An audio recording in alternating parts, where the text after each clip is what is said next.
Hi, I'm Deanna Joe, and welcome to my channel, Responsible Faith. Today, I would like to take a quick look at tattoos from a Christian perspective.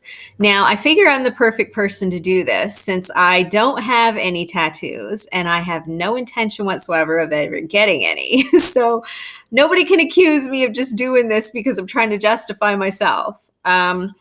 So some interesting facts about tattoos. Tattoos have previously been associated with pagan rites and rituals and worship.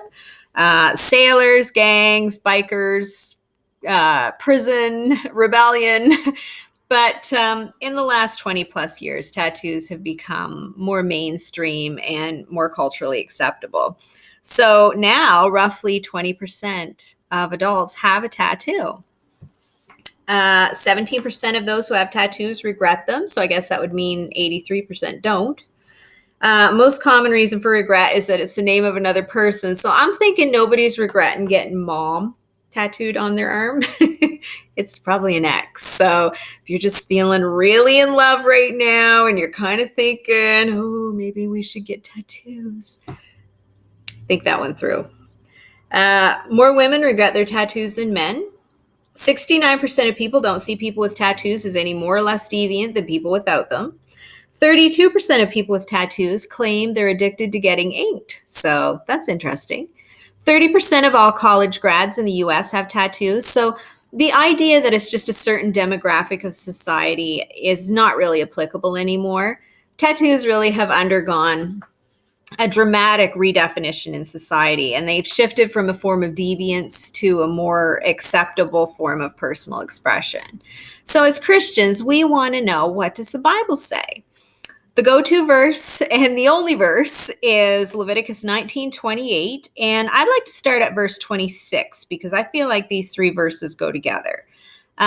It says, "You shall not eat any flesh with blood in it. You shall not interpret omens or tell fortunes. You shall not round off the hair on your temples or mar the edges of your beard.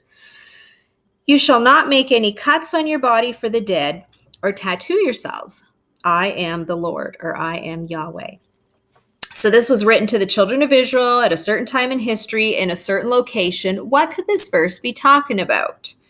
So the Hebrew word for tattoo is ka'aka, and it's an incision, an imprint, which could have been branding, or a tattoo. So let's take a look at this little section of verses, verse by verse, and see what was this speaking of. So you have certain pagan customs grouped together here that are connected with witchcraft and idol worship. In verse 26, it says, "Eat no flesh with blood in it." Now, that could be referring to meat not butchered properly. They did have specifications for how they were to butcher their meat. Leviticus 7:26, Leviticus 17:10. But it could have also been referring to blood sacrifice rituals in pagan worship. And that's mentioned when you look at Ezekiel 33:25.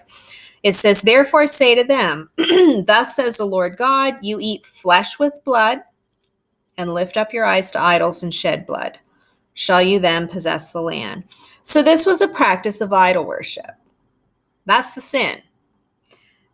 We also know they were forbidden from interpreting omens and fortune telling. That was the second part of that verse. And so you can refer to 2 Kings 17:17, 2 Kings 21:6, Isaiah 2:6, Micah 5:12. That's just a few of the many verses that point to the prohibition of pagan worship or witchcraft. Verse 27 refers to rounding the hair on their temples and marring the corners of their beards. So they were not to shave off the hair around their temples and behind their ears, leaving the top of their head bald, except they could just left a little patch up there. And this was done by the Arab peoples and the other worshipers of the god Orotal. And that's why they were called those with the corner of their hair polled. So you can find that in Jeremiah 9:26 and Jeremiah 25:23. So it was a form of idol worship or pagan worship. Marring the corners of their beard. In the ancient world, a man's beard was regarded by the Hebrews and other Eastern nations as the greatest ornament and pride of a man. And so the mutilation of it was considered to be degrading and very disgraceful. And if you recall in 2 Samuel 10:4, their enemies cut off half the beards of King David's men. And so when they came back, half their beard was cut off. It was humiliating for them. And David actually had them stay outside the city until it grew back in. So if you want to look up some of those verses that refer to the disgrace of mutilating the beard, Isaiah 7:20 and Ezra 5:1-5. So it was only during seasons of sorrows that the Hebrews neglected their beards. And sometimes to show their deep affliction, they would cover them up or they would even tear them out.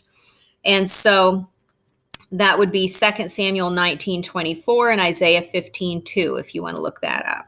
So because their beard was considered to be such a precious treasure, it was customary amongst some of the ancients to present to their gods the firstlings of their beard, or like the first growth.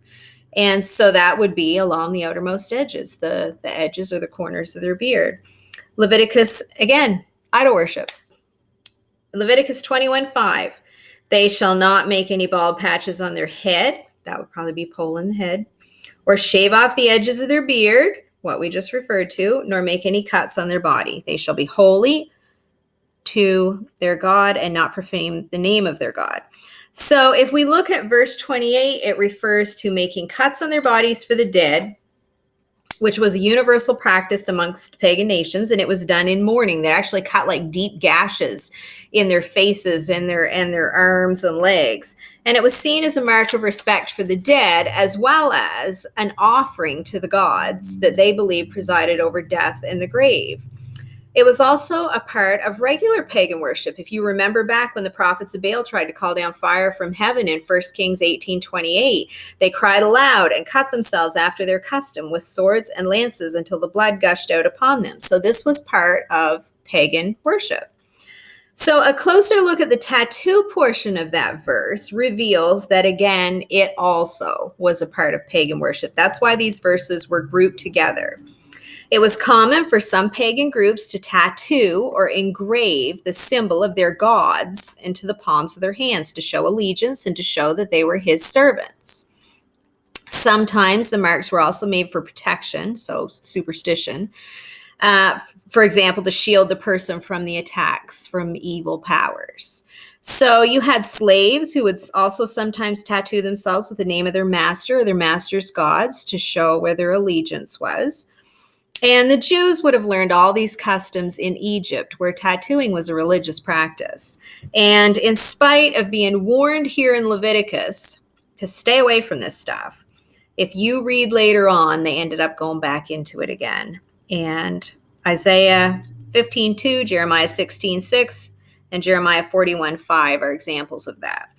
So was it the eating a rare steak? There's your blood in the meat. Trimming their beards, cutting a fade into their hair, tattooing or marking their bodies that was profane? Or was it the reasoning behind it that God found to be offensive? I personally believe it was the idolatry.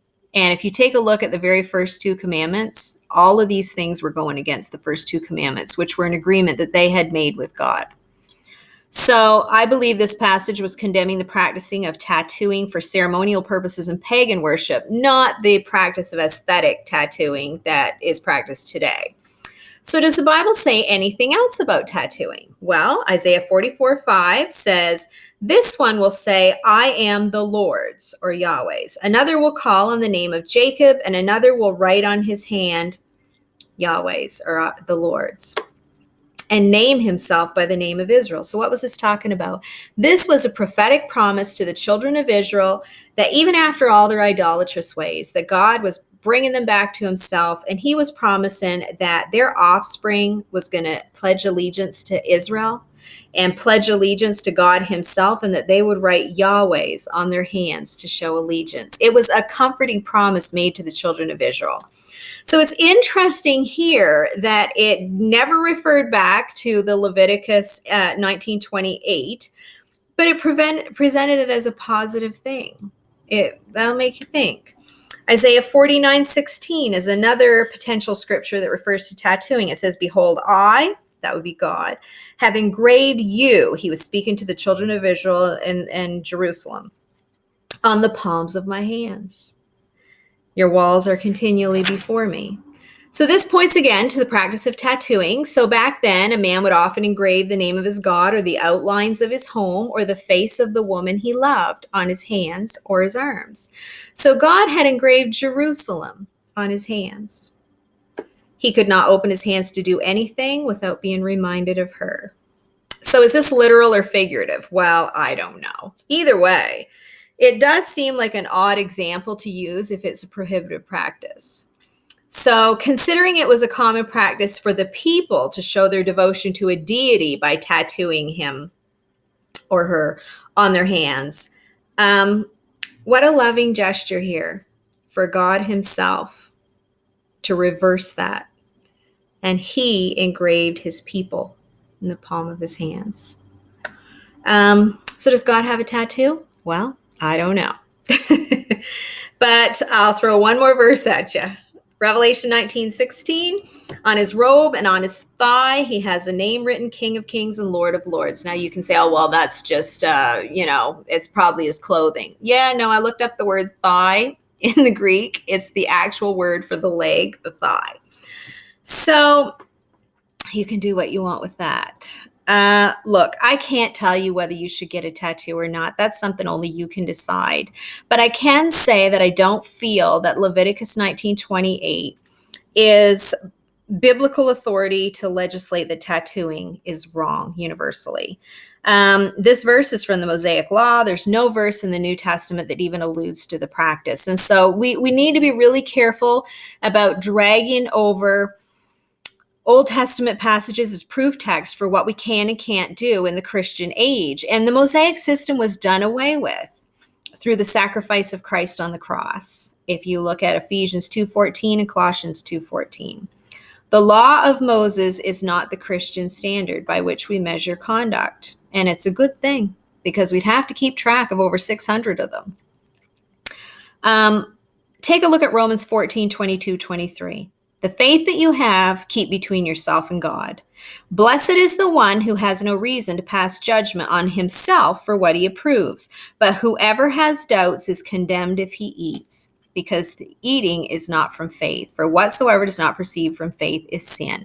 So what's that saying? It was saying that some people were comfortable with some things, some people weren't. And he was telling them, don't fight. You need to do what you feel is right. This was not sin stuff. This was like personal conviction stuff. And so he was saying, blessed is the one who has no reason to pass judgment on himself for what he approves. So don't sin against your own conscience. Whatsoever does not proceed from faith is sin. You need to do what you feel is right. So if you feel tattooing is wrong, you probably shouldn't get one. If you're cool with it, well, you're probably good to go. 1 Corinthians 6:19-20, or do you not know that your body is the temple of the Holy Spirit who is in you, whom you have from God, that you are not your own, for you have been bought with a price. Therefore, glorify God with your body. So some people say, well, that means no tattoos. I would say, obviously, as a believer, you wouldn't get a tattoo that poorly represents your Creator. You wouldn't pledge allegiance to any other gods with a tattoo. And so I think you'd also examine your motives. Why are you getting a tattoo? If rebellion's your motive, that's not a good reason. Tattoos might not be a sin, but we know that rebellion is. If you're young and your parents say no, we know that the Bible tells children, obey your parents. You'll be grown at some point. You'll be free to do what you want. But you have to abide by your parents' wishes until you're grown. And for people wondering about what grown looks like in regards to your parents, you're not grown at 14, okay? But on the flip side of that, you're not under your parents' control when you're 35 either. And so things can get out of balance on both ends. Sometimes in strict groups where boundaries are a problem, you will have parents trying to run their grown children's lives, and that's not appropriate or healthy either. So there's many reasons why people get tattoos. Don't assume you know what they are just by looking at the person. Yes, some people do get them on drunken impulse or because they become addicted to tattooing or in rebellion or even just because it's trendy. But, there's people who get them to commemorate important life events and to remember loved ones and to feel more comfortable in their own skin. And some love them as beautiful art and decoration. Some people use tattoos to express their creativity, and some even use them to express their faith. And so I was so honored that a beautiful friend messaged me and shared her story with me on why she got her tattoos. And so she was gracious enough to allow me to read this to you.